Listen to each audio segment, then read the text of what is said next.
So I would like to move out of the consent agenda, a graduation class of 2024 and the internship interviews. So they will become K and L under new business. Right? Or do you want them, yeah.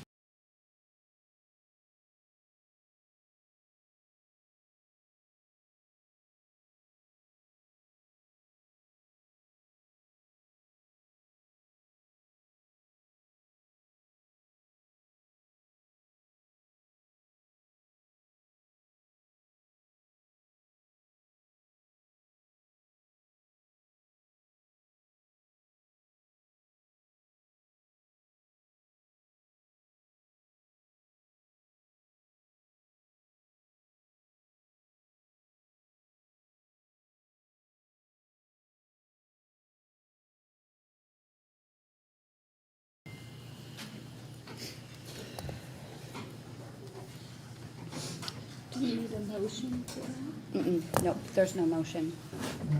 Anything you want to move can be taken out. Good. I believe so. Let's go back up.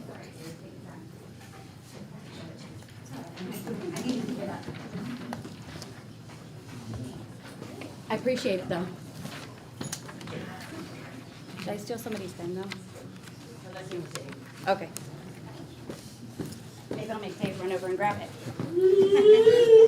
Those have been moved, and if you hit refresh on your agendas, they will show up in the new business area instead of under consent agenda. Awesome, thank you, sir.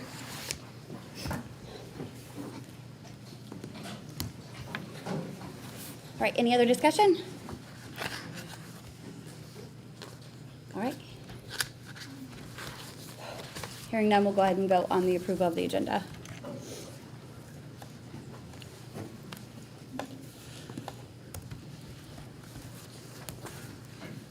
McMurray, Yes. Maines, Yes. Drum, Yes, Dillard, Yes. Thompson. Yes. motion passes. All right. At this time, we'll start with student recognition. All right, Mr. Moran? We got a lot of kids here tonight, so for those of you who haven't been here before, I'll call up, we'll start with Nevin Coppic and recognize those students. And then you'll come up here, get your certificate, and then you'll go to that banner photo area over there after you shake the hands of the board members. And then you get your picture taken as a group over there. Parents, family, friends, whoever would like to take pictures, you're welcome to go over there and get pictures as well. This just makes your kids have to smile longer, which is going to be okay. There might be some kids, though, that I ask you to explain your project a little bit. When you come up and get your certificate, so you can share what some of these things are. So, what questions anybody have? All right, so first off, we have Nevin Coptic character quality kids, and these students are recognized for perseverance. All right, so we have Naomi Hensley, we have Beckett Hughes. Beckett here, there it is. Oh, Beckett. Yeah, there it is. Congratulations.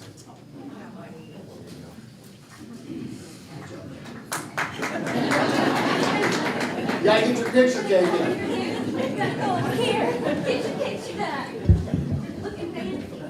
There you go. Rain McKenzie.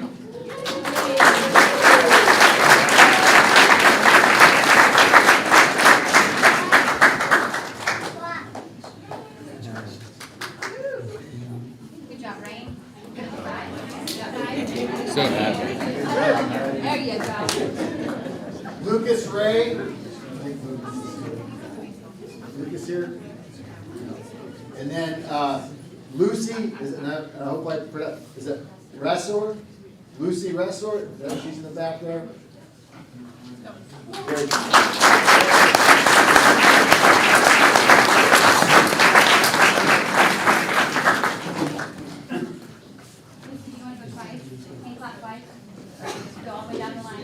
Yep, that's right, girl. Get your award. Now come back. Come on, back this way. Yeah, girl, get it. Get that double award. Job, baby. All right. Congratulations on our Nevin Copley kids.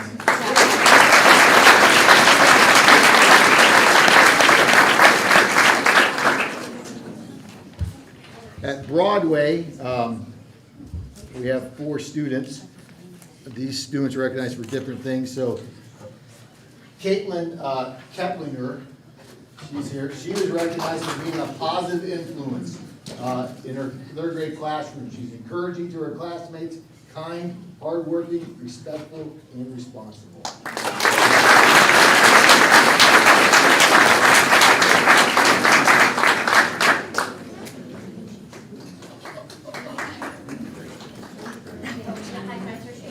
We have Kip Courtright, a 2nd grade student. He's being recognized for passing all his addition, subtraction, multiplication, and division in extra math. And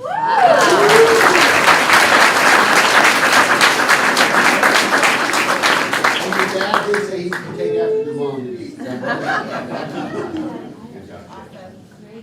Good job, buddy. Nice work. The next 2 2nd graders are recognized for their very hard work on the recent biography reports that they share with their classmates. They both researched and created a project to present. And those 2 people are Charlotte Cobble and Kelsey Flue.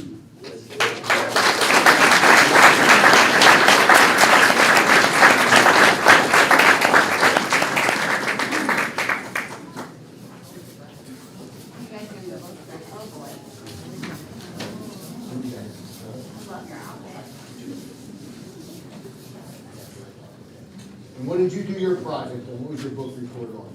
May Jemison, Who's May Jemison? the first African-American woman to go to First astronaut then? Congratulations.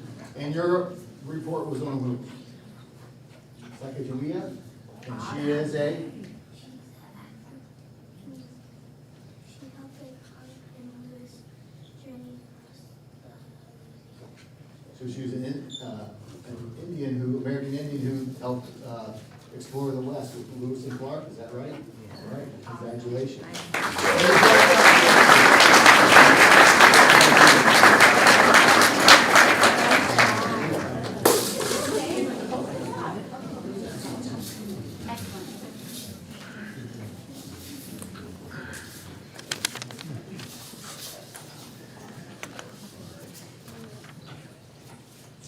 At LT Ball, we have quite a few Destination Imagination state award winners. So I'm gonna invite you up as a team, okay? And then you can tell me a little bit about what your group was. So first we have the 3rd place, they were in technical challenge, and you guys got invited to go to the global finals now, is that correct? Where's the Knights of Potato Republic? Where are they at?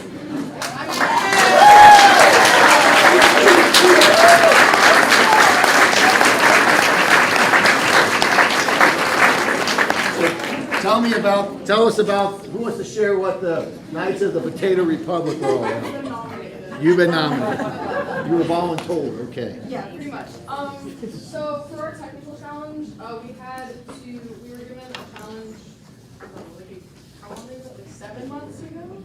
I don't know, that's when we started working on it. And we had, that's 7 months, to design and build a pinball system that would fit within 16 by 8 feet of floor space, which is a lot of space. So our pinball machine wound up being really quite large, and we worked on it for a really long time. The other thing that we had to do was we had to write and perform a skit about a hero who goes against an antagonist, and that'd be an adventure. And you're gonna perform that skit now. No. Congratulations. So we have Aubrey Ernst.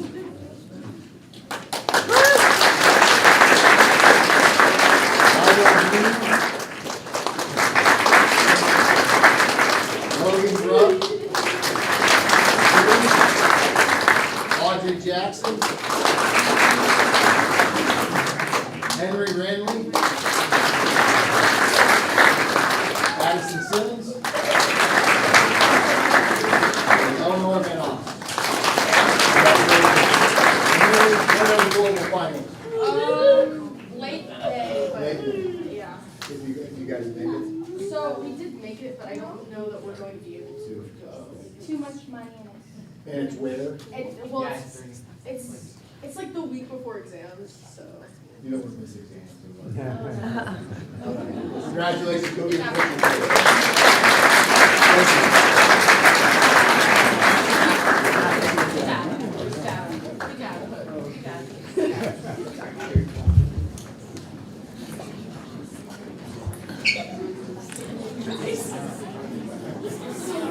I'm not sure if I'm going to pronounce this one correctly, but the six, is it Fezkinders? Right? What is it? Fezkinders. Okay, in a pie, we got third place in the Fine Arts Challenge, and also invited to the global finals. So, what's the team name again? Six Fitzkinders in a pod. Okay. Please come on up.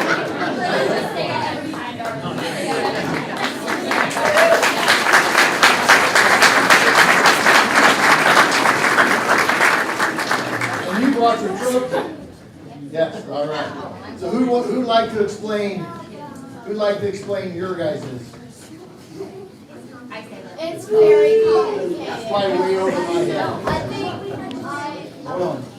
You got it? We had to write a story based on an art piece that we got to pick, and then we had to include elements like moving art and dynamic characters. And it's a group, it's a whole group project. yes. Right. Is that easy being in a group on that? No. Very hard. So congratulations to Lily Anderson. Eli Ernst. Harrison Fisher. Alexis Simmons. There's 2.1M. Lily Van Oss. Logan Daringer. Everybody right? All right. Well, congratulations and best of luck. All right? Good job, guys.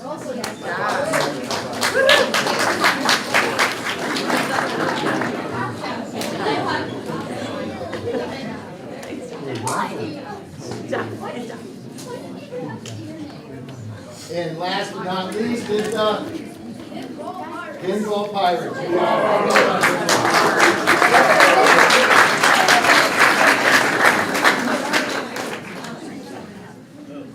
That's your trophy. Tell us about the Pinball Pirates. What did you guys think? So we did the same challenge as the Knights of the Potato. Okay. So we did a little bit of a different story. We did like a tale where a pirate named Poop Deck Pete goes on a mild, no wait, no. Goes on a great adventure to find the treasure of One-Eye Joe's eye. Okay. So that was the That sounds like a very interesting story. Should have won. You should have got third, right? Okay. All right. All right, so congratulations to Anna Carroll. She's not here tonight. So you're gonna take this for reward. And you get a smile for her too, right? All right. And Paisley Carroll.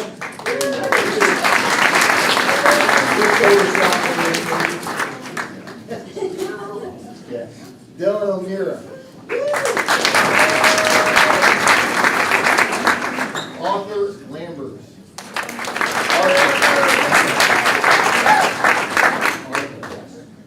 Owen McDowell.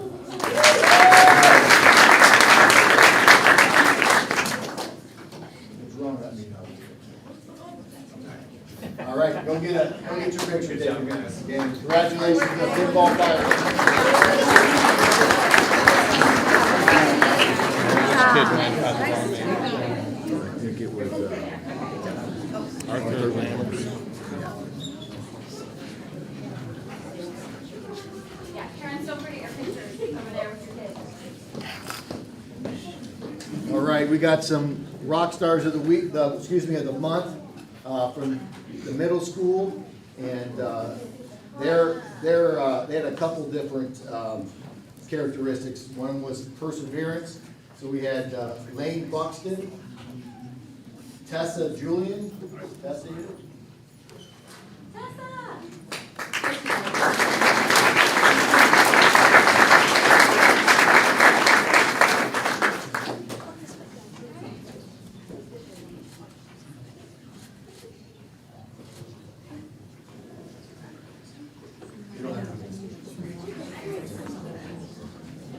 Christopher Sharp, Avery Gagnon, Liam Groove, Patrick McClure, Ezra Burning,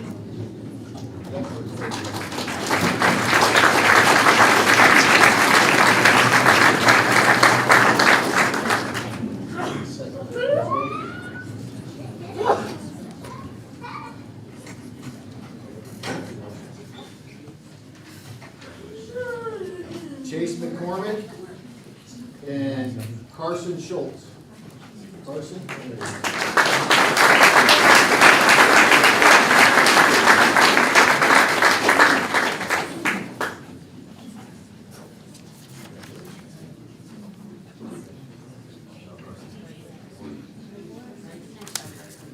And then the other awards at the middle school for Rockstar were for trustworthiness. We had Olivia Eilerman, Kendall Perry, Kendall here.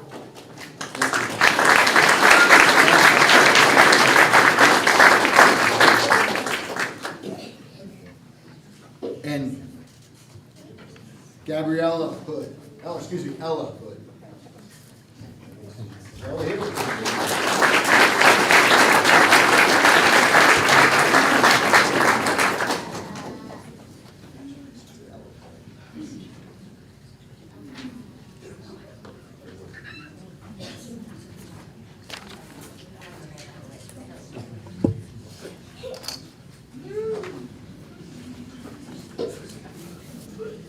All right, in the high school, a lot of their seasons ended up last month, so we're a little late getting to them, but still want to recognize some outstanding student athletes and their accomplishments over the winter sports season to start off with.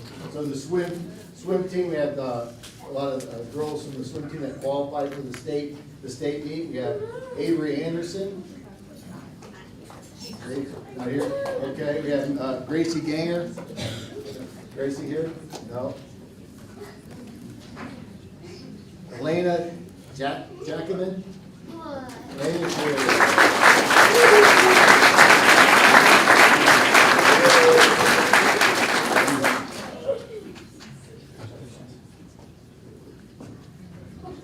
May McCaden. Excuse me.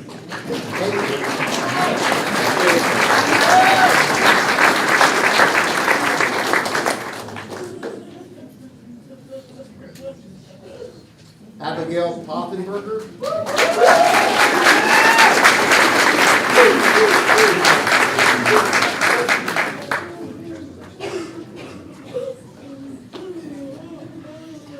In wrestling, we had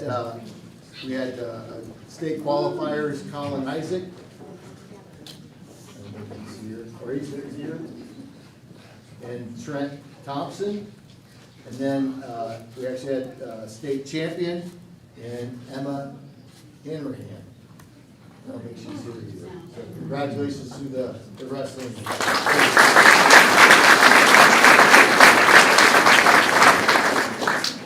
And in another sport, boys basketball, we had the Miami Valley League in District 9 Player of the Year, Jackson Smith.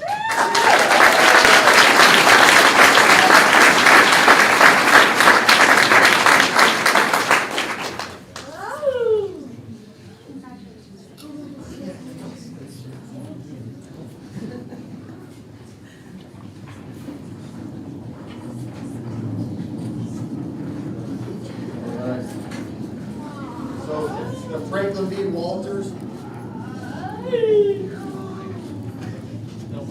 Thank you, Stan. Hey, Jackson, go back. Mom wants a picture. She's coming.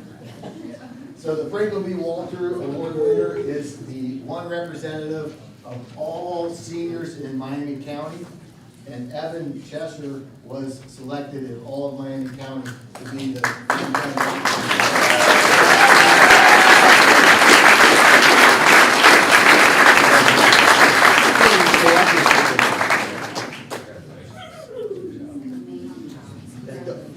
Just come back this way here in a second too.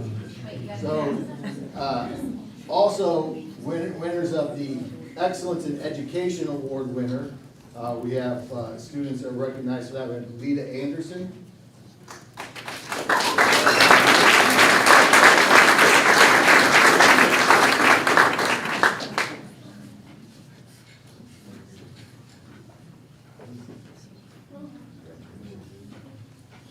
And Evan Cheshire.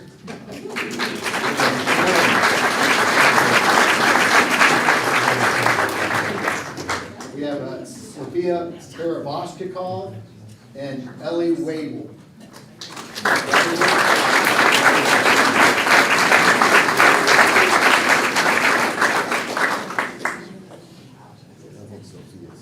Oh, there she is. Good. Good to see a Boilermaker representative, right?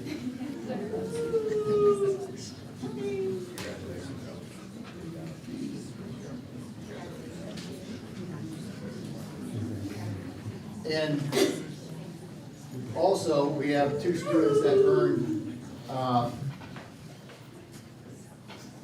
maybe is it this weekend, that actually earned their associate's degree from Sinclair before they graduate from high school.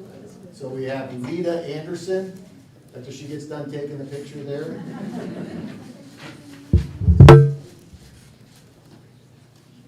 We have Lita and then Sebastian Finch will receive their associate's degree. When do you actually graduate from Sinclair?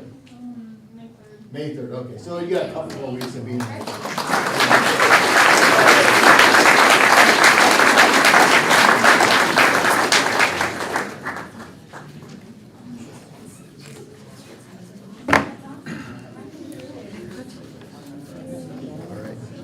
That's all of them. So, I'll take that paper. parents and family, you're welcome to stay for the meeting, but if you have other things to do, now's the time to get out of here. Thank you guys for coming. Really good job. That was a good group.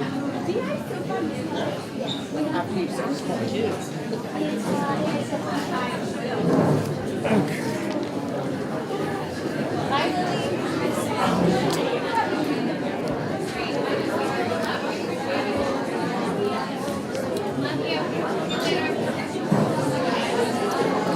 All right.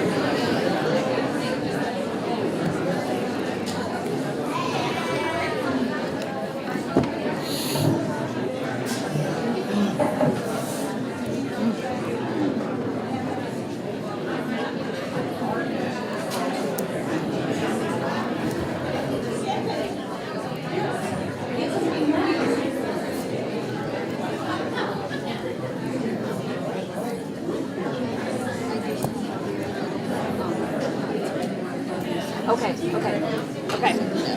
And yeah, I have T. I know he has his minutes. Anyone else? Do you have minutes for any? Nope, I'm good. 5 minutes. Any info to put in the other committees? No.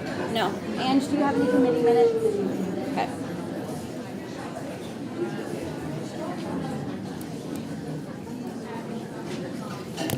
I gotta pull up that email. So I don't forget. It's not really. Yeah.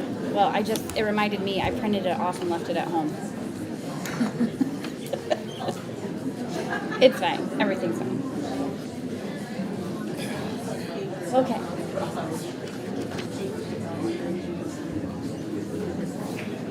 All right, we're going to keep moving on. Next is our building project update. Mr. Moran? So, we had a kickoff meeting for the ELP program, which is the Expedited Local Partnership Program, which the bond passed on March 19th. That was on Tuesday last week, and at the time they said, hey, you're on the bubble. We're getting called, and Ms. Drum was on the I was on. on the thing. Let's set up another meeting. We'll know more information. And as of Friday, because they have received more money from the state government, other bonds haven't been passing, and we passed in March that we are now in the co-funded section. So that means that we will not need to be getting all of the 87 million that we asked for from the community. We'll be taking less than that, which obviously will decrease the costs for the taxpayer, which we think is a good thing. However, that means that things are on hold right now. In order to be part of the co-funded assistance program, they have to go through the whole process of getting, just like we did with the ELP program, going through the process of getting approved at the state commission level. So that won't be until July. So everything right now is on hold until that happens. So now that they're they're involved, they will be hands-on in helping direct us to create the pre-K-8 building and the high school stuff as well. So the phase 1 and phase 2 will all happen in 3 years. So we expect everything to be done in 3 years versus that longer stretch of time. So that's where we're at. We're meeting to figure out a lot of things on that end. OFCC is actually coming here to the district tomorrow to look at the high school, to do some assessments, and help speed it along. I think they've been a good partner in helping us through this process, and I expect the CFAB program, the co-funded piece, to be just as good. That they want to make a building that's going to be beneficial to our kids and our community as well. So I'm excited about this opportunity. While it may push some things back, overall I think it's a net win for the community and for our schools. So that's the building update. What questions might anybody have on that? I have a question, like, how much more money will it be instead of the 30 million that we would get from OFCC? That really won't change. There might be some inflationary cost. The number of like 7% increase in cost is something that was thrown out, but I don't have those numbers. They kind of used that, like inflation's gone up and we're expecting a 7% increase, but that's something we're gonna have to look at as well on what we're asking or what we're going to collect with that bond. So it hasn't been finalized that they haven't given us any updated numbers since January when we approved the MILCA package. But we're just, it's a whole, if they start the whole process kind of over again with this, but again, I think it's worth the district time to get the money up front so we don't have to collect it. And then again, the millage will go down, the total payment will be less, which is again a benefit for everybody. It's good news. Yeah, I echo the good news part. When I was on the meeting on Tuesday and they were kind of talking about us being on the bubble, I was a little bit like, wait a minute, something exciting might happen on Friday. So I was very excited on Friday when that was shared with me. So I'm excited for our community as well. So any other comments, questions? No? Fantastic. Thank you. All right, next we're going to move on to citizens' comments. All right, I'm just going to kind of quickly read this, but bear with me because sometimes I stumble over my words. Public content. The Board of Education recognized the value to the school governments of public comment on educational issues and the importance of allowing members of the public to express themselves on school matters of community interest. Any person or group wishing to place an item on the agenda shall register with the intent with the superintendent no later than 5 days prior to the meeting and include name, address of participant, group affiliation, if and when appropriate, and topic to be addressed. Such request shall be subject to approval of the superintendent and the board president. In order to permit the fair and orderly expression of such comment, the board shall provide a period of public participation at each regular meeting of the board at those public meetings of the board during which action will be taken and publish rules to govern such participation in board meetings. The presiding officer of each board meeting at which public participation is permitted shall administer the rules of the board for its conduct. The presiding officer shall be guided by the following rules. Public participants shall be permitted as indicated on the order of the business and/or before the board takes official action on any issue of substance. Anyone having a legitimate interest in the actions of the board may participate during the public portion of a meeting. Attendees must register their intention to participate in the public portion of the meeting upon their arrival at the meeting. Participants must be recognized by the presiding officer and be requested to preface their comments by an announcement of their name, address, and group affiliation, if and when appropriate. Each statement made by a participant shall be limited to 5-minute duration unless extended by the presiding officer. No participant shall speak more than once on the same topic unless all who wish to speak on that topic have been heard. All statements shall be directed to the presiding officer. No person may address or question board members individually. Tape or video recording are not permitted. The person operating the recording should contact the superintendent prior to the board meeting to review possible placement of the equipment and must abide by the following conditions. No obstructions are created between the board and the audience. No interviews are conducted in the meeting room while the board is in session. No commentary, adjustment of equipment, or positioning of operations is made that would distract either the board or members of the audience while the board is in session and not disrupt the meeting. The presiding officer may interrupt, warn, or terminate a participant's statement when the statement is too lengthy, personally directed, abusive, offensive, or irrelevant. Request any individual to leave the meeting when that person does not observe reasonable decorum. Request the assistance of law enforcement officers in the removal of a disorderly person when that person's conduct interferes with the orderly process of the meeting. Call for a recess or an adjournment to another time when the lack of public decorum so interferes with the orderly conduct of the meeting as to warrant such action. And they may waive the rules when the approval of the board when necessary for the protection of privacy or the administration of the board's business. The portion of the meeting during which the participation of the public is invited shall be limited to 30 minutes unless extended by a vote of the board. We are now to the citizens' comments. First citizen to address the board is Brenda Mahoney.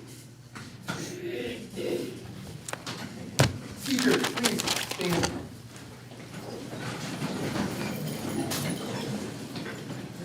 Hi, my name is Brenda Mahaney, and I'm a proud alumni and community member. I have been a teacher for over 25 years in this district. I stand here before you to deliver a statement on behalf of Tipp City Education Association and its members.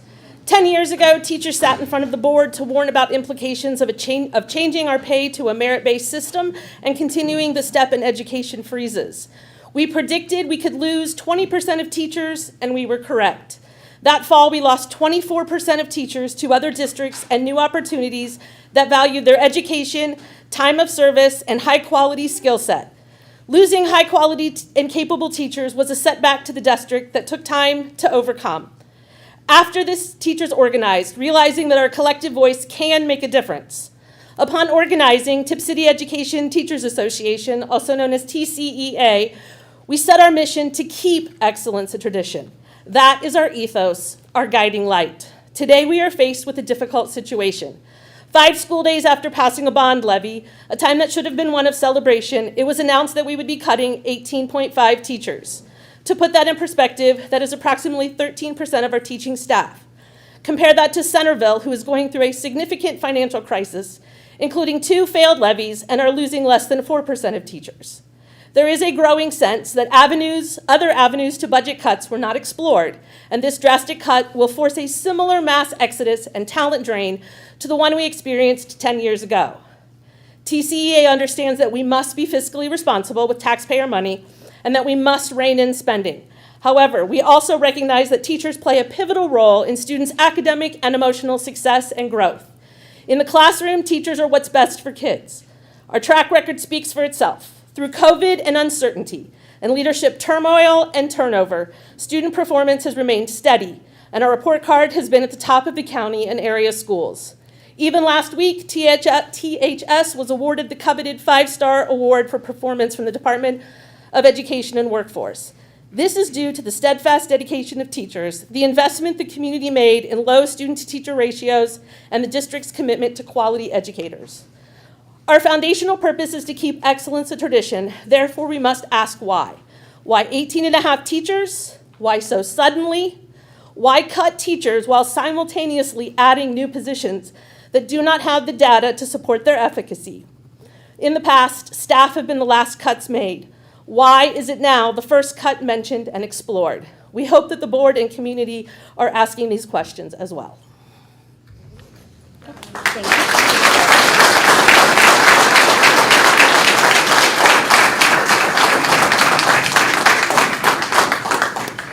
Okay. Next is Lynn Shirk.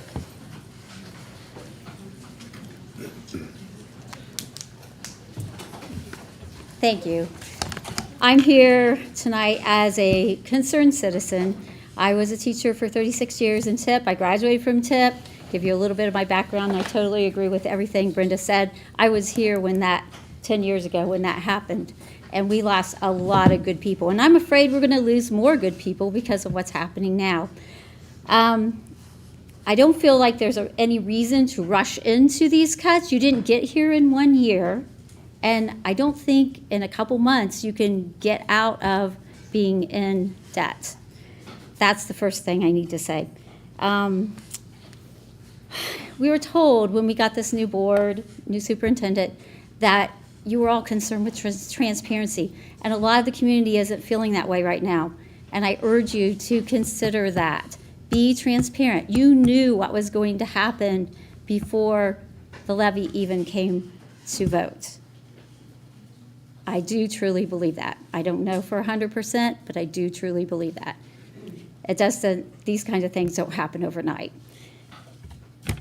I'm going to read, because I'm still really good friends with a lot of people. We have so many good teachers, and they have become such a great support system even after I retired. I'm going to read something from one of your teachers. I remember as a teacher, I didn't feel like I had a voice. And there's a lot of people sitting in this room that probably feel the same, because I listened a lot to people who are my friends and are my former coworkers. And this is just what one of them said to me in a private conversation. Quote, "I don't disagree that something needs to be done with our buildings and that our budget needs to be refined. We all knew there would be cuts with the new building, but no one expected this. To be hit with it at the end of April when no teachers have time to prepare is just plain cruel, and the whole situation reeks of deceit. I thought we were getting past some of the dirty stuff that had been going on and turning a corner. Moran has been tough this year, but we took it as trying to push us to improve. But this shows the true intention, and it is brutal and heartless. This has been plotted and planned all along without any warning. We just feel blindsided. No one expected cuts this soon, this many, with even more to come over the next 5 years during the build. We'll be a skeleton when he's done, and our kids do not deserve skeletons. They deserve full-bodied teachers, and I hope you as a board consider that. Thank you."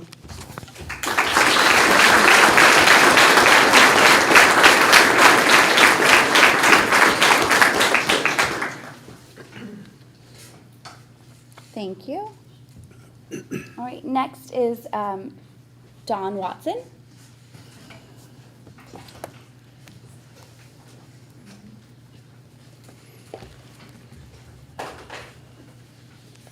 First of all, I'd like to lead out saying that truth always wins. I've been speaking here for over 10 years, attending board meetings for 27 years, and truth. Oh, Mr. Watson, I'm so sorry. I forgot to ask you. I'm going to pause it for a second. What are you discussing, sir? I wrote it on the sheet. I know, can you say it out loud, though? Can you tell me what your, I knew what the TCE, but I can't always read your writing, sir, I'm really sorry. So can you tell me what they are? That's because we have an incompetent board president. Oh, Okay? Mr. Watson, that's not appropriate. Yes, it is. Truth is truth. I just said it. So I'll start out by a community meeting for the bond issue I attended. The superintendent said that he will make teachers great. A superintendent does not make teachers great. Teachers make teachers great. That is a proven fact. They got their own education, they got their own personality, and they do their best. I know that even way back when Lynn was teaching full-time at the board office. This side, being the board, did not want to give this side a contract. That goes clear back to Superintendent Cronar. And then we had Greta. It's time that the teachers are honored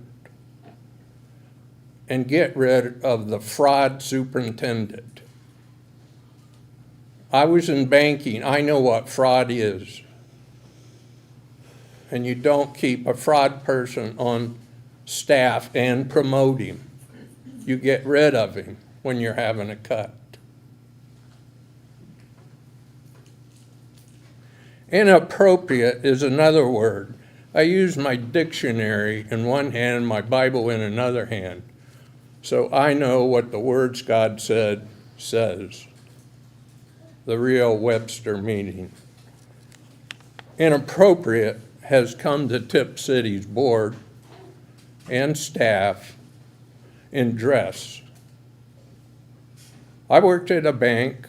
I handed out the money to the board members each meeting, monthly meeting. I know what appropriate is. For 27 years, I've been coming here, and the superintendent always wears a suit and a white shirt and tie. Not a golf shirt. We're not in a golf meeting. So respect the position you're in. Cindy, you do a good job.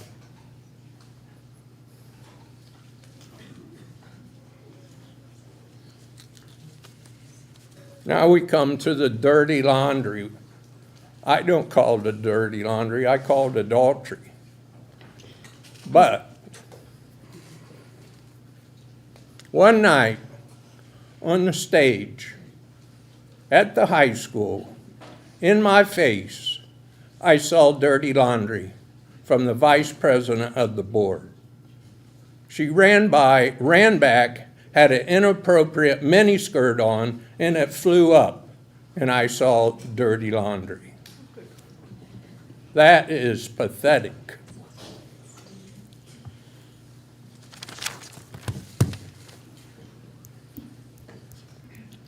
Now, I'll take you to some scripture. Enter through the narrow gate, for wide is the gate, and broad is the road that leads to destruction, and many enter through it, but small is the gate, and narrow the road that leads to life, and few find it.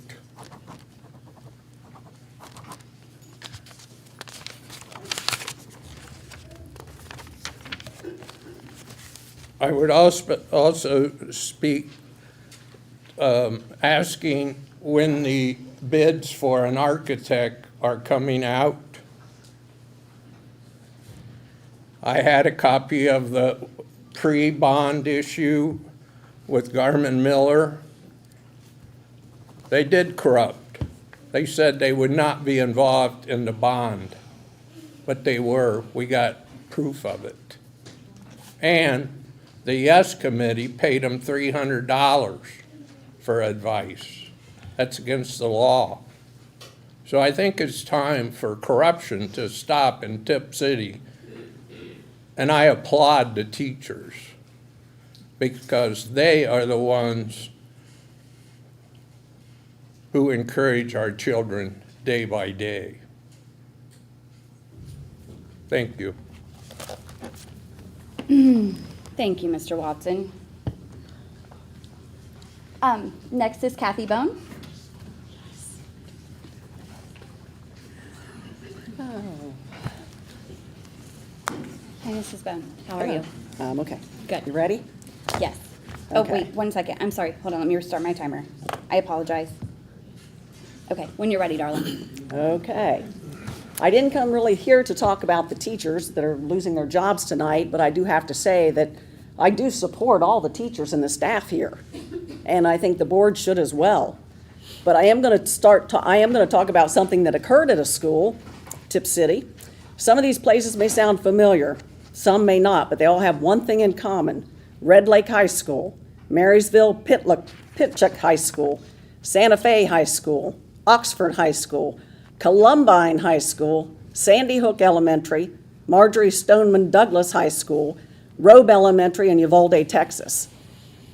The common link between these schools and their communities is they have all faced the tragedies of a school shooting. Some make the news, while others kind of get pushed to the background because even though there was a school shooting, not so many children or faculty lost their life. One of the most talked about is Uvalde. There were many things that went wrong with that caused the death of 19 students and 2 teachers. Not only did a teacher prop a door open, allowing the shooter access to the building, but the response time was awful. 77 minutes law enforcement stood out there before the Border Patrol finally came to the school's aid and took down the shooter. There was also the fact that there was a school resource officer. He wasn't on campus when this took place. He had to come back to the campus. There's a K-12 database as well as the Institute of Education Science that compiles school shootings at all levels, K through 12 and university shootings. The information and the graphs are astounding. They show upward trends of shooting on school properties. There are over 105 incidents so far this school year, and 82 students and staff have been wounded or killed this year. Last year, Tipp City Schools hired a school resource officer for the district, 2 of them. We, the taxpayers, pay the officers to be on the grounds of the school property 9 months out of the year, with the city of Tipp picking up the other 3 months when school is not in session. The contract also called for a memorandum of understanding, which was pretty wide open as to the rules when it was handed over to the school board.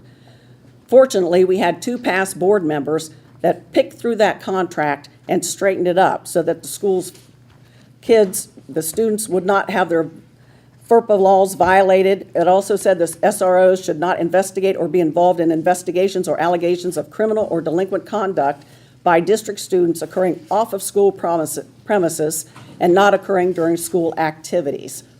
In these databases regarding school shootings, most of the shootings occurred during the morning hours of school.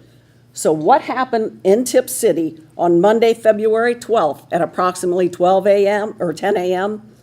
I'll tell you, if you didn't read it in the news, you didn't read the police reports, an administrator heard something about a student that occurred over the weekend off school premises, and the student wasn't in school that day, so the administrator got the school officer and a school counselor, left the school grounds to go over the school's residence, the student's residence, to interrogate the parent and the student.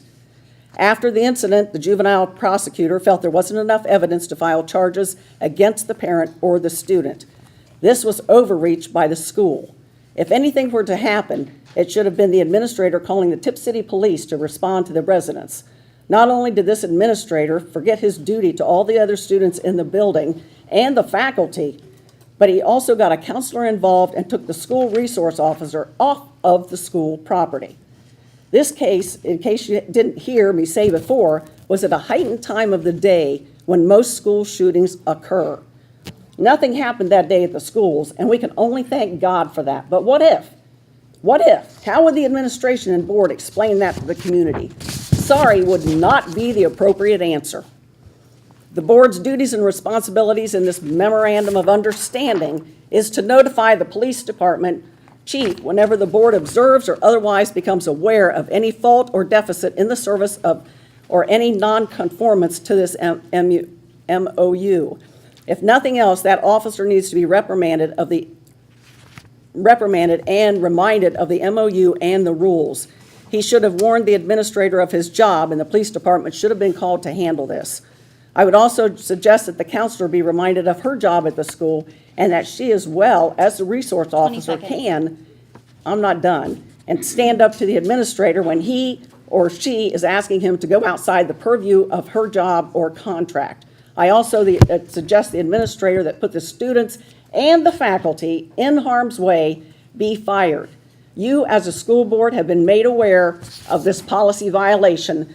Time's Now, up. don't ignore Thank it you. like you do other Mrs. Bone, policies. your time is up. Thank you. I don't care. Mrs. Don't Bone, ignore your it time like is you up. do other policies Mrs. Bone, and your contracts. time Do is something. up. Do something about it.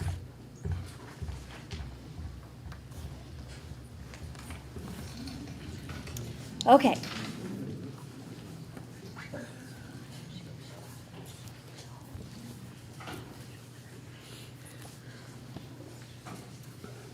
Rick, you're up with the Miami Valley CTC meeting minute. Okay. I was not able to attend the March 12th section because of tax season, but I did attend the April 9th meeting. And as you can see from the meeting, or the minutes on the March 12th meeting, it was primarily just, employment issues with resignations and employment of certified staff. There were some appropriation changes to our budget and so forth. But the April meeting, there was quite a bit going on. I got to attend the MVCTC National Technical Honor Society session, which was at the MAC, and it was awesome, their session there. I was amazed at the number of kids that received their honors. So, and it was a great ceremony. There's a lot of stuff going on at CTC right now. They had their prom. They had over 1,000 kids at the prom, which is, I can't imagine that compared to the high school that I went to. We didn't have nearly that many kids. But they had an awesome session there. Some of the other things to note is, as of today, we have 1,802 applications now for the 2024-2025 school year. And typically from this point forward, the number of applications will stabilize, so we don't see any large increases from that point. The top 5 most requested programs were in the following order. Number 1 was cosmetology. Number 2 was pre-nursing. Number 3 was welding. Number 4 was veterinary science. And number 5 was dental assisting. The other thing that they mentioned was the top 5 districts represented in the total applications were: number 1 was Northmont, 2 was Huber Heights, 3 was Miamisburg, 4 was Vandalia Butler, and 5 was Brookville. Other things going on this coming month is the MVCTC Future Farmers of America banquet, and that's on April 18th. Well, let's see, we're already past that one. May 3rd, the Youth Connections graduation and awards ceremony. May 6th through the 10th is Staff Appreciation Week, so there's all kinds of things going on for that. May 6th is a graphic arts portfolio show from 12 to 2 and 3 to 5 at the Graphic Arts and Photography Labs. May 7th is the last day of school for seniors. May 10th, and I'll be going to this one too, is the new building dedication and ribbon cutting ceremony at the MAC. And then the last day for junior students is May 16th, and the last day for staff on campus is May 17th. And then we have a super send-off and staff recognition lunch on May 17th. So that's my update. Awesome. Thank you very much. All right. Mrs. Dillard, I believe you have an update on one of your committees? Yes, the Tipp Monroe Community Services met on April 18th. I was there for part of the meeting. I had to leave and go to the high school for an event. I'm just always so overwhelmed by everything that our Monroe Community Services does for our community.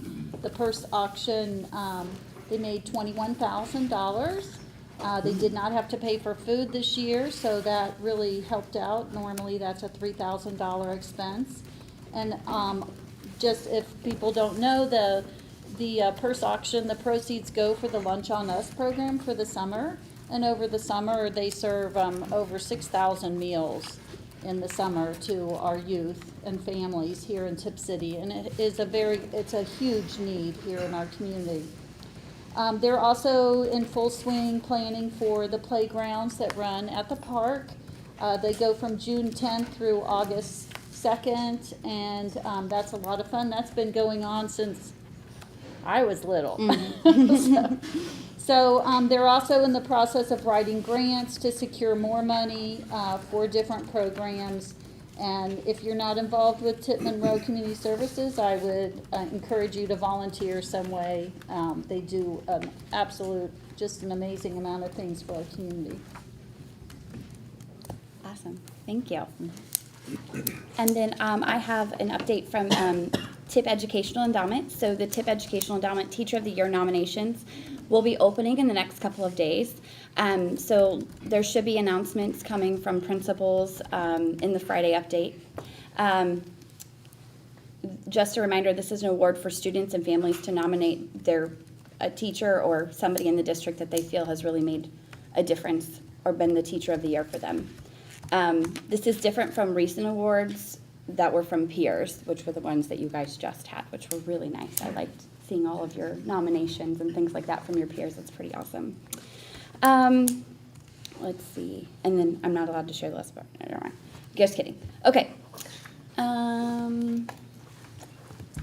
All right, Mr. Stevens, it's all on you on the monthly financial report. Pardon me. Attached to the agenda is the March 2024 monthly financial report.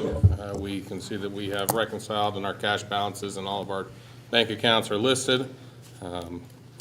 We also have the investment report showing where our investments are at the moment. We received $67,000 in interest last month. Hopefully interest rates continue to stay where they are. And page 4 is the current cash summary report for all the funds in the district, with page 5 showing a comparison between the budget versus actual with the 5-year forecast that was presented in November 2024 versus where we are today. In the revenue side, we can see that our property taxes and public utility personal property taxes have been fully collected. We have received all of that revenue. We exceeded the expectations. This is due to the valuation of the tax base for Tipp City Schools increased over the prior year from the county auditors. When I contacted them to discuss the changes, they indicated that we had over $5 million in construction value. This was not an increase like we saw last tax year, where there was over a 20% increase in home values, but this increase was due to construction. So we did collect more than anticipated in property taxes, which is very helpful. We still will receive foundation money from the state, but our revenues will be trailing off as we have collected those taxes for the year. We still have 3 more months of operating for expenses. When we look at the expenditures, our salaries and benefits are currently trending just below where we would be, with 73.1% of payroll pays out. We have issued 19 of 26 payrolls for this fiscal year.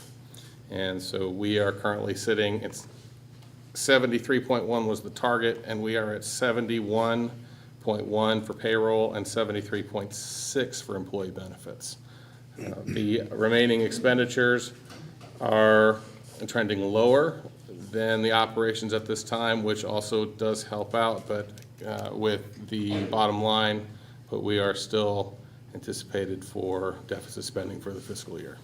We will have an updated 5-year forecast for May review by the board and approval, and the changes that we have seen in interest, because that is, we have met our interest goal for the year and also for our property tax revenue. So we will make the updates to the forecast with that, and also changes to the expenditures to project those out for the next 5 years. Any questions from board members at this time? Yes, Mr. Maines. Yes, on our unrestricted grants and aid, first of all, can you explain what those are a little bit? That's the foundation money from the state. This is the funding that they provide to the school district because we are a public school district in Ohio. The funding that we receive is based on the students in the district and based on the wealth of the community. The state of Ohio believes that we are a wealthier district, and while they provide over $8,000 for districts that they don't believe are wealthy, we fall at a rate of about $2,500 per student, while other districts can receive as much as $8,000 per student. So overall, the state expects us to provide the funding for educating the students. Each school district in the state of Ohio is rated differently on the wealth index. And again, we fall on the wealthier side, so we are receiving less than half of what is provided for a student in education. Also included in here is other, I'm drawing a blank. That unrestricted grants, that is all from the state. They also include funding for gifted funding, disadvantaged pupil impact aid funding, wellness funding. That's all these things are flowing through there. Okay, so how about restricted grants and aid? What's the difference there? Mr. Maines, I'd have to look that up. I don't have that in front of me, but I can get back to you on that at another time. Okay. It's indicating here that, in your notes, that the received versus expended for the unrestricted was 70.8%. So will that catch up with us by the end of the year?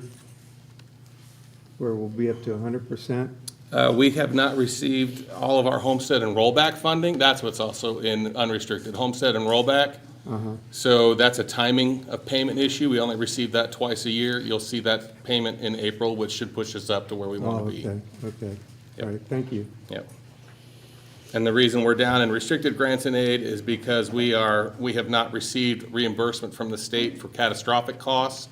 These are students that are in our district that are qualified as special ed, and we receive certain funding for each different type of category of special ed that a student might be qualified under. And some students cost more than the dollar amount provided by the state. They will provide a catastrophic payment for those students that are over what is funded for special ed. It might not be a one-to-one dollar amount. They will provide, though, a prorated portion depending on how much is requested by all of the school districts in the state of Ohio. So my team at the board office, we're currently working together right now to identify the students from fiscal year 2023 that qualify for catastrophic costs, and we have to submit a report to the state for that, to receive that funding. According to the notes, last year, the catastrophic reimbursement last year was at $185,000, and I'm hoping to receive that same amount, if not more, this year. Thank you.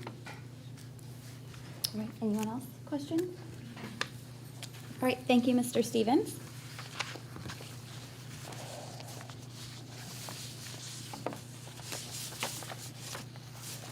All right, so I would entertain a motion for the approval of the fiscal year 2024 appropriation amendments. So moved. Oh, are you okay with being a second? Mr. Thompson was just Sure, that's one fine. second faster, okay. That's fine. So Mr. Thompson, followed by Mr. Maines, on the motion to approve the fiscal year 2024 appropriation amendments. Any discussion? Just that the changes are in our student activity and athletic funds. Okay. The different student groups and the sports teams are asking to spend a little bit more of their cash funds that they have on hand for activities. Okay.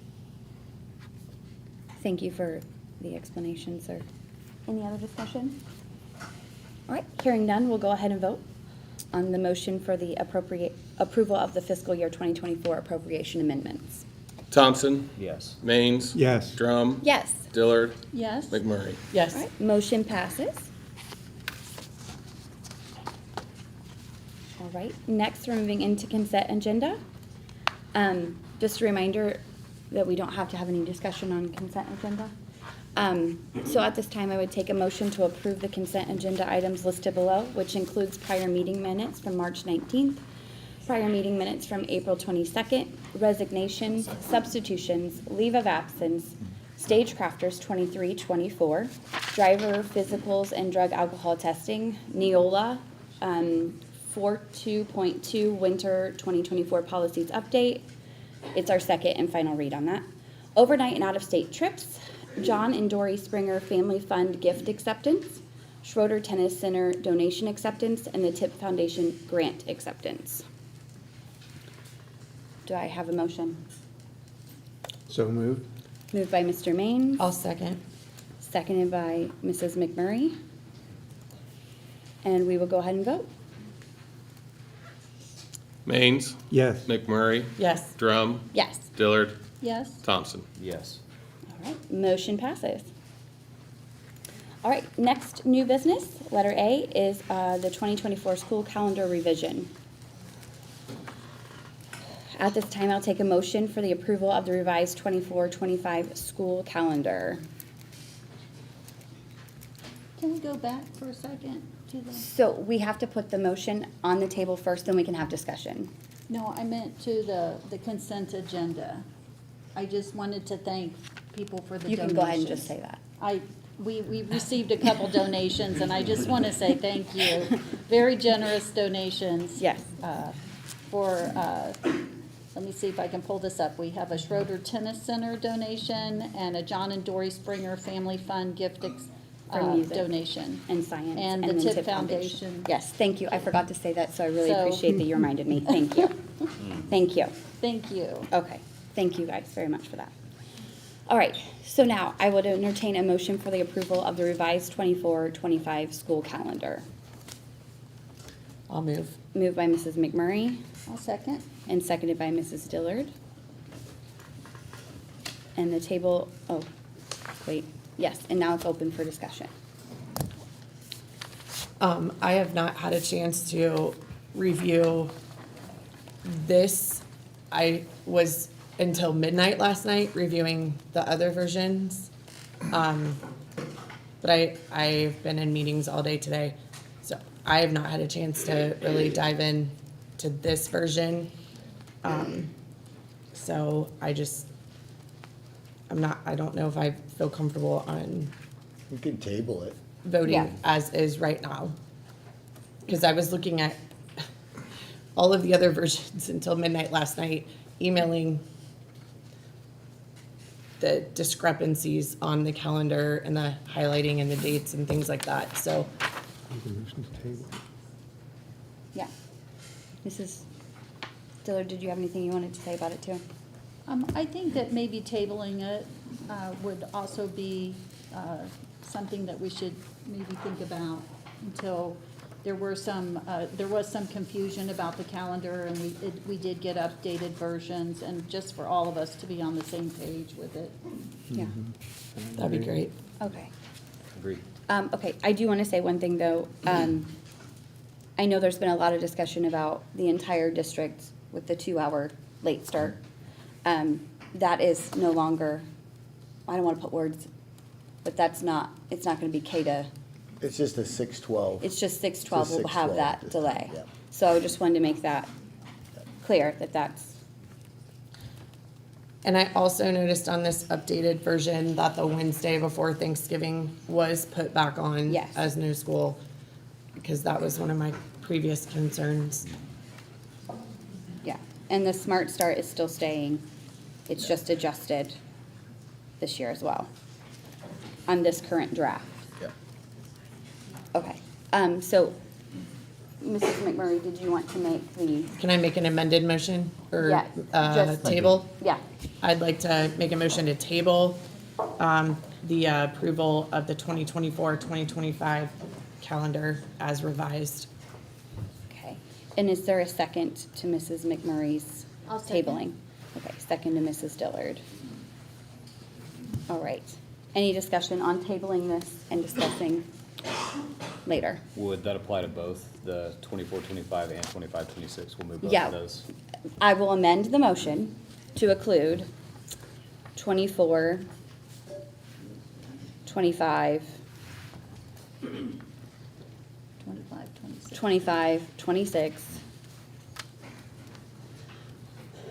calendar drafts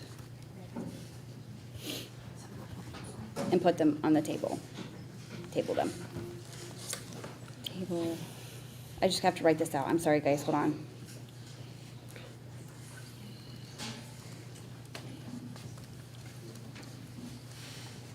Okay, so, Mr. Thompson, is that your motion then? Yes. Okay, I'm gonna read it as I wrote it. It's the motion to table for approval the 2024, 2025, 2025, 2026 calendar drafts. Yes. All right, is there a second? I'll second. Second by Mrs. McMurray. Is there any discussion? All right, hearing none, we'll proceed to vote. I have to catch up. Okay. It's fine, let me know where you are, Dave. I'll walk you through.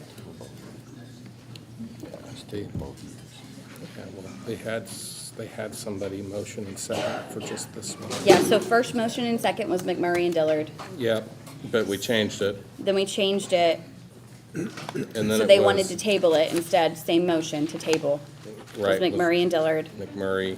Who was the third? Was that Thompson and, Thompson and McMurray were the third. To table 24, 25, 25, 26. and that's what we're working on right now. Yes. Okay, I'm ready. Okay, fantastic. You can go ahead and call the vote, sir.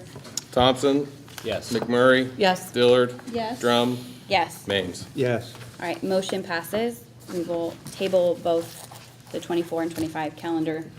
Oh, we didn't say when.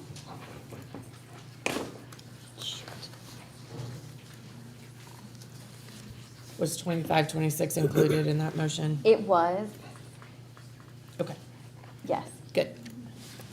Okay, I'm gonna put a note for myself.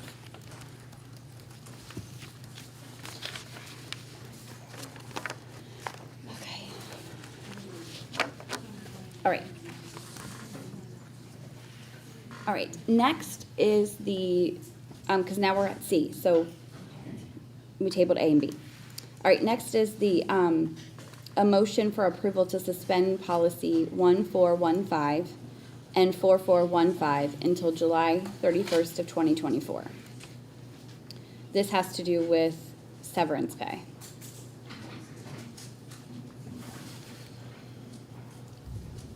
All motion. Okay, motion by Mr. Thompson, I'll second. seconded by Mrs. Dillard. Any discussion? The purpose of this is to extend the time that staff can submit retirement papers, is that correct? Yes, Mr. Moran. Correct. Any other discussion? And receive severance or, Yes, yes.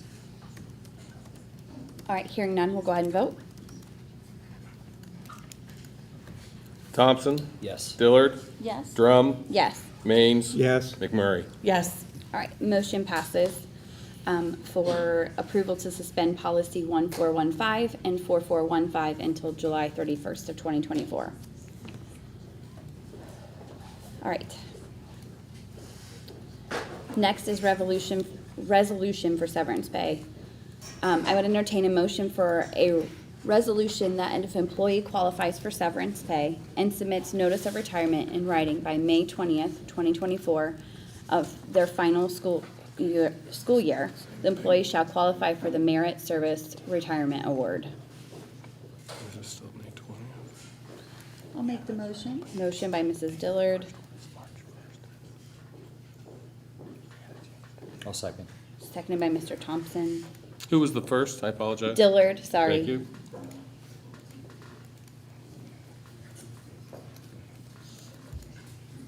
And we will take a vote. Oh, sorry, is there any discussion? Okay, hearing none, we'll proceed to vote. Dillard, Yes? Thompson, Yes.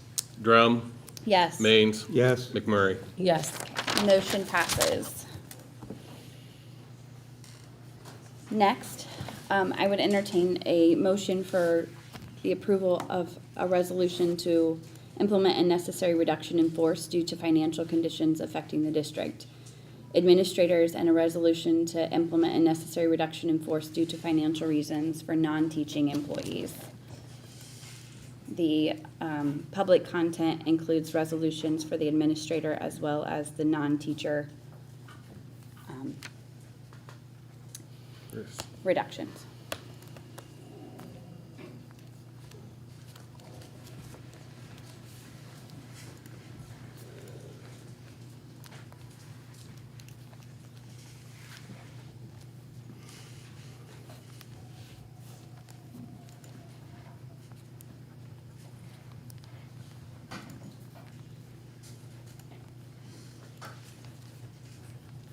Sorry, is there anybody? Are you waiting for a motion? Yeah, I'm waiting for a first and a So second. I'll motion. Okay, Mr. Thompson, I'll second the motion. second by Mrs. Dillard. Any discussion? I will bring up a discussion. I myself, have been thinking so deep and hard. My blood pressure is so high right now. So I don't like what's going on. I think we need more time to study the numbers again and look into it. I don't like what the proposal is.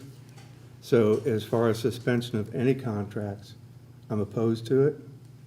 And, I would like to see us go into a deeper study in our work sessions. And I had 5 primary goals when I ran for this position.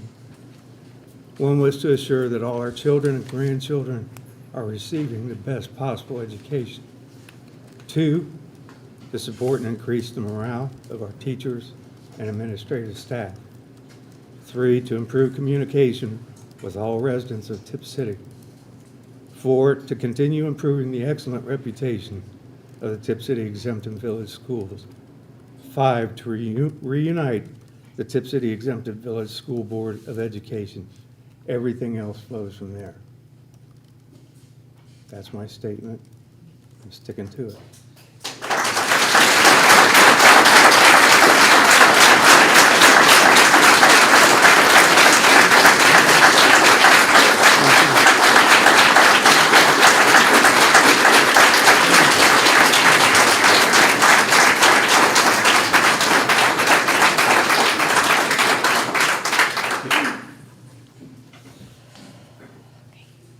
Anyone else? I don't think that this is easy. I also, in light of the financials, I would like to see the updated 5-year forecast and have a deeper conversation about how that is going to impact the potential where we are. There are some medical things that I would like to look at as far as where those costs are that I didn't receive until a little bit later, so I'd like more time. And I just want you all to know that this is not easy for me, because in 2012, I was riffed from this district. What's different a little bit is that on March 9th of 2012, my principal called me into his office and told me that I was going to be riffed that day. No one knew, not my department head, not the assistant superintendent, not any of the rest of the staff. And we were blindsided.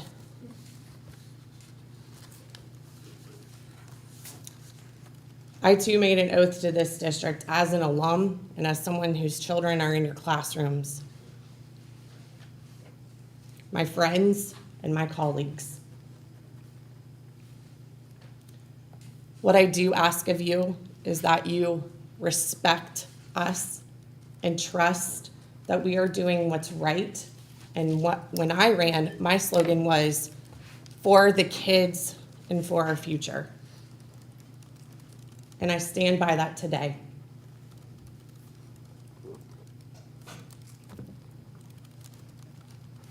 But I also would like more time to reevaluate where we are in light of all of the financial information that continues to filter through. Cindy, Kyle? And I want to thank all the teachers that have come. So the riffing that's on our agenda tonight is not teachers. It is certificated and an administrative position. So, and we have been receiving all of your emails and reading all of them very carefully. It's a difficult thing to balance the budget here in Tipp. We are short quite a bit of money. Being a former principal, I understand budgets are predominantly salary and benefits. And so making up for that kind of money. And our deficit is not something that's going to go away. As we all know, inflation keeps going up. And so there are difficult decisions. There are things that we can do to make education more efficient here. Just like in your home, we can cut back on things that we don't need. We don't need to be spending money on things that are not efficient. We have to be efficient with our money. Tipp has a reputation of that. So all of this is a very difficult decisions. We've been looking at staffing, we've been looking at schedules, we've been looking at every building, we've been looking at enrollment. And we have really been working hard and looking at everything. So I hope that you know that we are working hard and really trying to balance the decisions that we have to make on community attitudes, on what is best for the schools, and ultimately what is best for our students. Yeah, I was just going to say the same thing. I know many of you on a very personal level, and so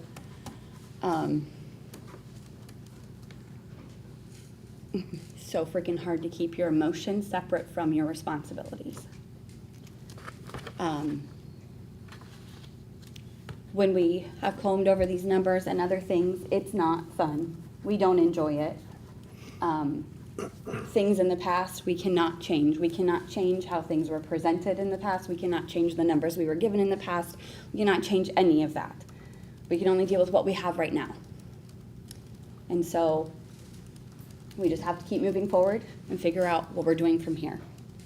And ultimately our focus has to be on the kids and what's best for them. So, all right. So with that, would anyone make a motion to table this? Where are we going? I'll make the motion to table. Okay. I'll second. All right, motion by Mr. Maines, seconded by Mrs. McMurray. Is there any other discussion on tabling the motion? All right, we'll go ahead and vote. Maines. Yes. McMurray. Yes. Dillard. Yes? Drum. Yes, Thompson. Yes. motion's tabled. Okay, next we're moving on to Open Government Advocate Settlement Agreement. I need a motion for the approval of the Open Government Advocate Settlement Agreement and release. It's the lawsuit of Ames versus the Tipp City Board of Education. This is our settlement agreement. Do I have a motion? I'll move. Moved by Mrs. McMurray, I'll second. seconded by Mr. Thompson. Is there any discussion? All right, we'll go ahead and vote. McMurray. Yes. Thompson. Yes. Dillard. Yes. Drum. Yep, motion Maines. passes. Yes. Oh, sorry, Rick, jumped ahead. Motion passes. Next is the motion for approval to adopt the English Language Arts curriculum materials to be implemented in the 24-25 school year. I will entertain a motion for that. I move for the adoption of the ELA curriculum materials. Okay, is there a second? I'll second. Seconded by Mrs. McMurray. Is there any discussion? Can someone please explain what this is? Yeah, so this is the Wit and Wisdom program that was presented to us by Dawn and all the amazing teachers that came in and presented what the Our at the last thank regular you. meeting. Last regular Okay. meeting. Well, what's the digital part? I guess I don't understand that part. Some of the curriculum comes online. It's not all print anymore. It's actually a great opportunity for student engagement as well as lasting longer than text and able to have changes made sooner. Most curricular components have a pretty strong digital piece now. Yeah. Okay.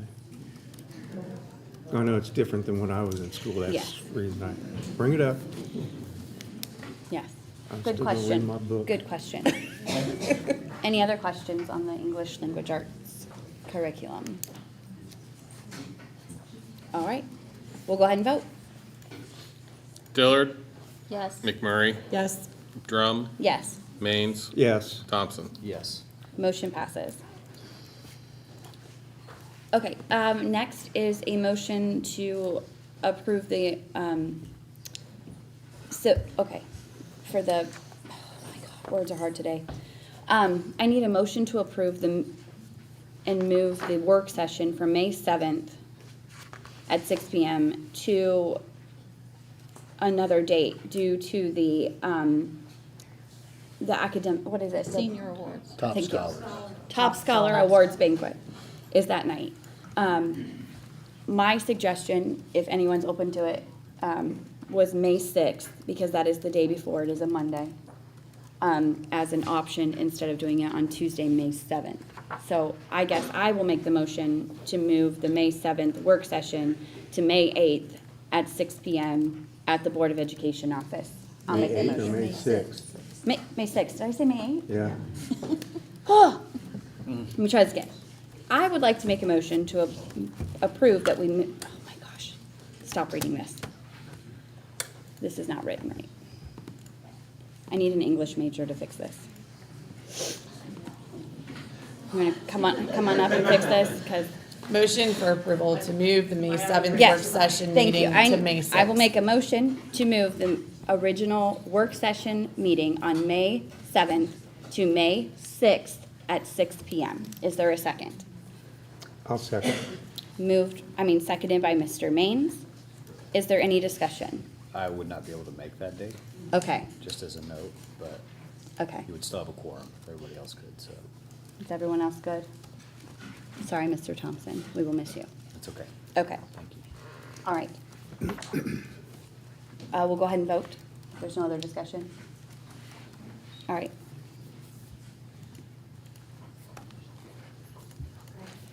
Hang on. What, ma'am? I'm sorry. You can't do the 6th either? No, I can't. Okay, just kidding. I just- Calendars. I think that it's important. There's a lot to work through and discuss. I'm really sorry, but I think we all 5 need to be there together and try to Okay, I understand what you're saying. try to find a time. Yeah, okay. All right. What about Wednesday, Kyle? I could do that. May Check everybody. Check the 8th. Mr. Moran's committed already. Okay. The 9th. We have a facilities meeting at 6 PM. That could probably potentially move no, we cannot move No. that. Okay, never mind. Okay. I lied. The 10th is the, Ribbon cutting. and the kid, Yeah. Nevin, what is that? Thank you, Words.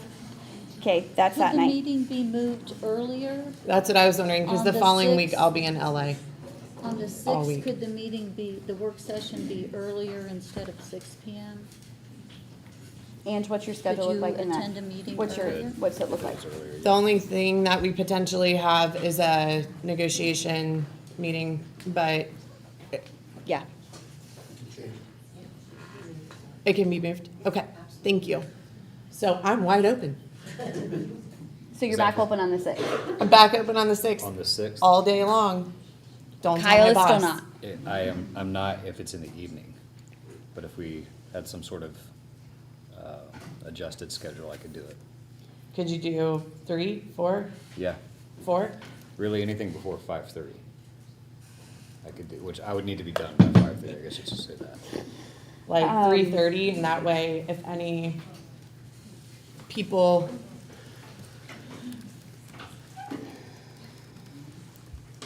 How about 4 o'clock? how about 4? 4 o'clock? Before.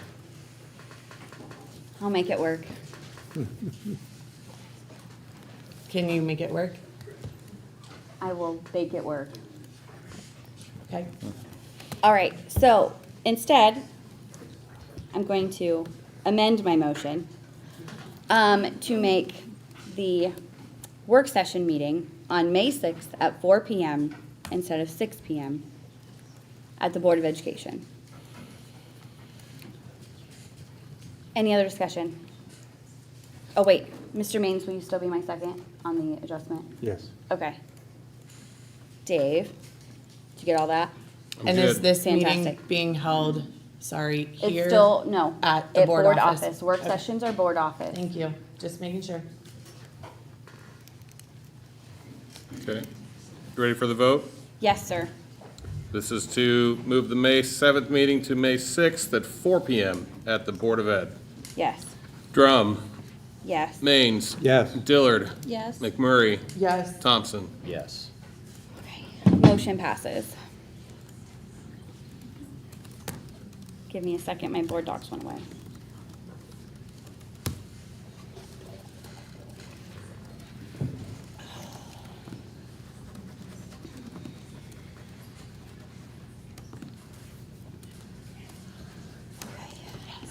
Next, gifted endorsement instructional coach. I need a motion to approve the newly created gifted endorsed instructional coach job description created by the Director of Human Resources.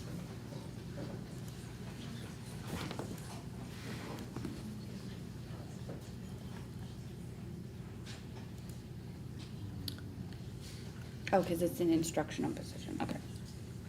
Got it.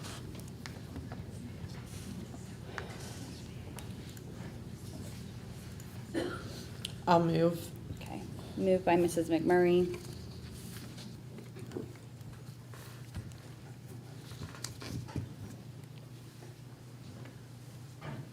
I will second it.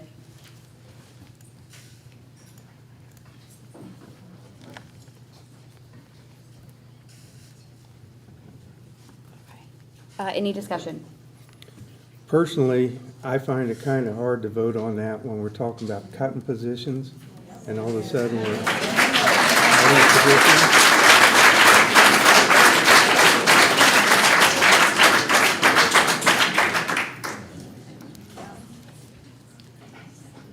I need some clarification. Me Is too. this is just a job description, correct?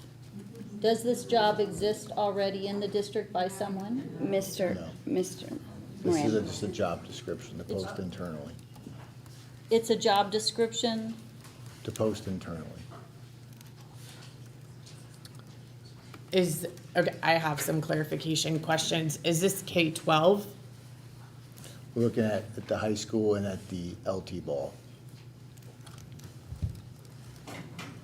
And how are the current gifted individuals currently employed by the district, how are they impacted by this? So one is retiring, Okay, and that's a person that is flex between different buildings, providing limited pull-out supports. And we're looking to infuse more support services in each of the buildings. And the other person is a part-time person, a half-time person, that's a coordinator, that's not with students.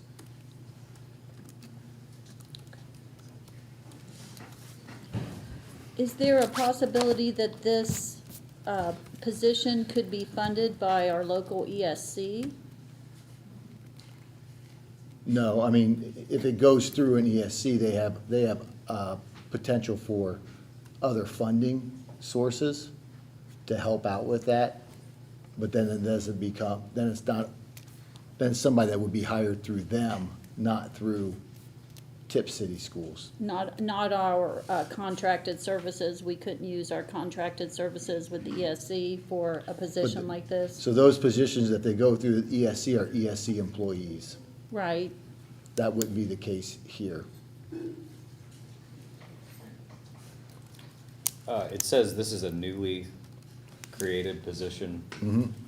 But you mentioned was there somebody already doing it that's retiring, and we're just looking to fill that job? No, they were split between multiple buildings to do pull-out with certain individuals, and we're looking to increase services across the district. Okay.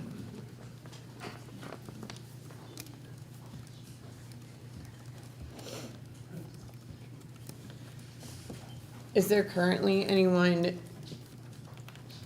providing services at the high school specifically for gifted? There's no gifted service person besides College Credit Plus, AP, or that, but there's no other gifted services besides those. I mean, I am definitely in favor of more opportunities for students. AP and CCP isn't necessarily the best option for students who are identified gifted, so. Who presently writes who oversees and helps the teachers write the WEP plans in the district for all of our gifted That's students? the gifted coordinator, that halftime person. So they're not really in touch with the kids and they're not even here full time to deal with those things.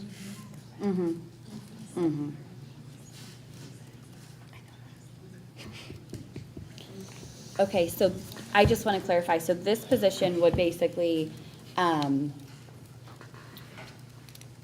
be internal first, correct? We posting internal. Okay. See what interest might be there. Okay, and then this would replace who we're already have in the district right now in this position.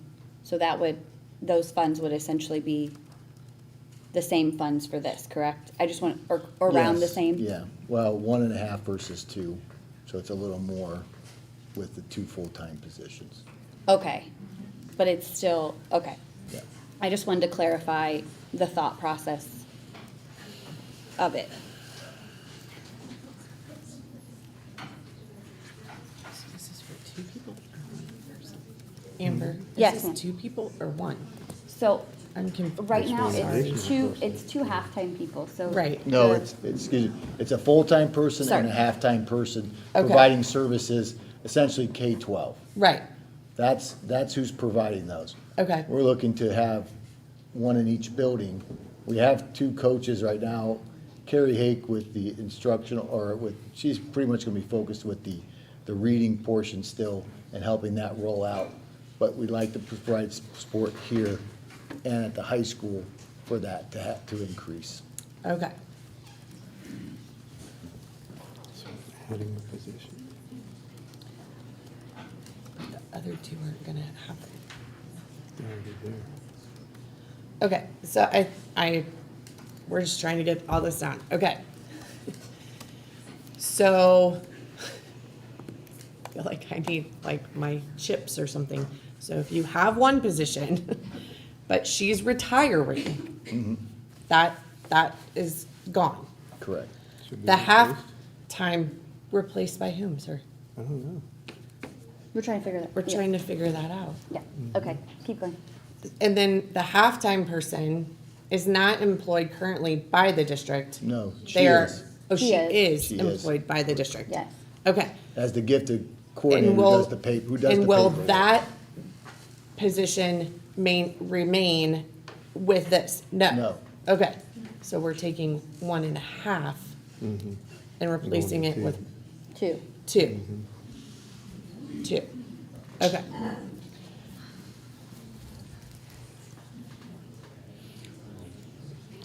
But this position is non-load bearing, correct? This is a position that is to work directly with the teachers. We're with students and teachers. I mean, they'll be writing the WEPs, they'll be doing those types of things. Say what you want. That's fine. That's the goal. Okay. Okay.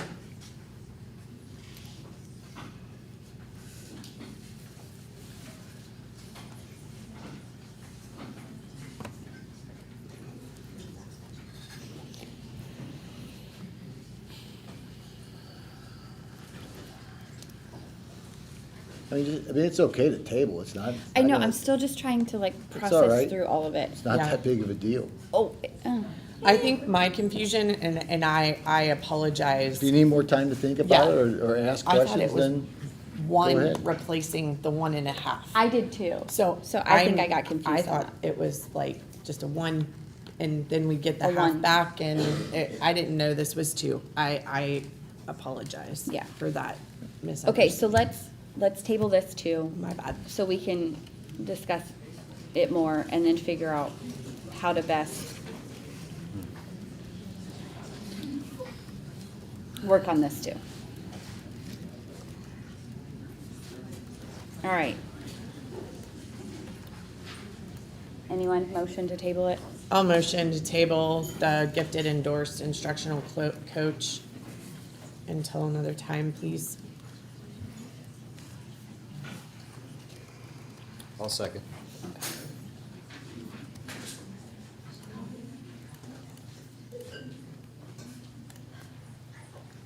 Okay, so we're gonna table this. McMurray was the first and Thompson is the second. Is there any discussion? All right, hearing none, we'll proceed to vote on tabling the we gifted endorsed instructional coach. Do we need to include a date for the tabling? Yes, okay, my bad, sorry. All right, let's, okay, so the motion on the table, Mrs. McMurray, if you're okay with this, I will Yeah. put it on the next work session. Yeah. Would that be okay? Sorry, it was I Nope. I- again made an assumption that that was the next time. Yep, I was Sorry. thinking that too, but let's just put it in there. That's fine. Okay, so right now there is a motion on the table, a motion to table the gifted endorsed instructional coach job until the next work session so we can discuss and look at this more. It's moved by Mrs. McMurray and seconded by Mr. Thompson, and we will go ahead and vote. McMurray, Yes. Thompson. Yes. Dillard. Yes. Drum, Yes. Maines. Yes. Okay. All right, next is the motion to approve the closure of Nevin Coppock Elementary beginning the 2024-2025 school year. I'll motion. Moved by Mr. Thompson, I'll second. seconded by Mrs. McMurray. Nope. Nope, sorry, Dillard. Okay, so the motion on the table is to close Nevin Coppock Elementary School permanently beginning in the 2024-2025 school year. Is there any discussion? If we have tabled the suspension of contracts, I know some of that conversation was mixed in with Nevin Coppock closing in terms of some of the positions that might be lost or absorbed elsewhere. So would these two items be related, or is this completely separate than the suspension of contracts? I think that's up to you. I mean, the recommendation is to close Devon Coppock for next year. Yeah, So we got a building bond that's gonna be happening, so Yeah. when does construction start? We're gonna have construction traffic, we're gonna have things like that that are going to be there. If it stays open, it stays open, and then we figure out a way around those things. That's really the board's, the board's So choice. I guess to clarify, because I understand the plan Yeah. to move what's existing at Nevin Coppock between the other buildings. Yep. But is there room with that move, if we still decide to vote to close Nevin Coppock, is there room with that move to bring those positions over, or would some of those? But you could place people wherever you want to place them. Okay, You know, that's your decision on whether to keep, if they're employed, they'll be continued in that role somewhere else. right, okay, that's what I'm getting at. Yeah. Okay. I feel like they're two separate things, Kyle. Yeah, I do because too. my feeling with Nevin Kopic was that if, with the passing of the bond levy, the bond issue, Yeah. I don't know how the construction, especially now that we might even be able to move up the process, I'm not sure how they're gonna be able to do that with Yeah, that no, building I'm there. clear on that. I agree. I support closing the building. I was just curious as to, with Yeah. that building being closed and the people that are working in that Yeah, building. no, that's a good. If yeah. ultimately we decide, on the suspension of contracts, if that gets struck down and we make no cuts, then what do we do with all those positions, I guess is what I'm getting at. If Those there's a people- whole building closed. Those people get placed They get, with their contracts or with their contracts, and they get placed at different positions in the district with those contracts. Okay. Yeah, but I think, for me personally, with Nevin, the fact that there's so many improvements that would have to be made in that building, it's not fiscally responsible to keep it open any longer. Absolutely, I agree with that. So that's what I was thinking, it being two separate entities Okay. as well. Yeah, I just wanted to clear that out. Yeah, I didn't yeah. know if there was any Yeah. sort of relation between the two, Yeah, so. any other discussion?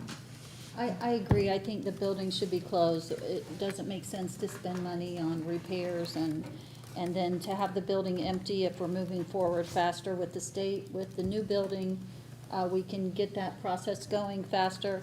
My biggest concern is that all of the teachers that are moving from Nevin to Broadway, they'll all be moving to Broadway, is that they get help somehow to, that there be plans put in place, and I think that we need to really, we had our parent groups come to a meeting a couple months ago. Yes. And they do so much for our teachers that we really need to ask them to help with all of this, because it's a big job. It's a big job to put your classroom together, it's a big job to tear your classroom down every summer. So, I think that, I know that some plans have been put in place where the boxes are being put in a central location and the timeline for that. In my mind, I'm a person who thinks of processes. So I'm thinking that, everything has to happen at Broadway first. All those teachers have to move to their new rooms to open up the space, and then the Nevin teachers can move in. That's just my way of thinking. And so, but I do support the closing of Nevin Kopic. I think it's gonna be a big savings for Yeah. us. When we think about utilities, we think about all of the upkeep and maintenance, and it just makes sense to do that and get moving on this project. That's all I want to say. Okay. Sounds good. And I'll come help pack boxes if you Me need. too. I'll help pack boxes. I will be there. I'll bring all my little children with me too. It'll be helpful. All right. Any other discussion on that? Nope. Okay. Let's go ahead and vote. Thompson? Yes. Dillard? Yes? Drum? Yes. Maines? Yes. McMurray? Yes. All right. Motion passes. All right. So the graduation class of 2024. This is a motion to approve the 199 graduates for the graduation class of 2024, subject to successful completion of all requirements for graduates and fulfillment of all obligations. The seniors' last day will be May 24th of 2024. I'll make the motion. I will second. Any discussion? Congratulations to Yes. all of those students. Yes. And thank you to all.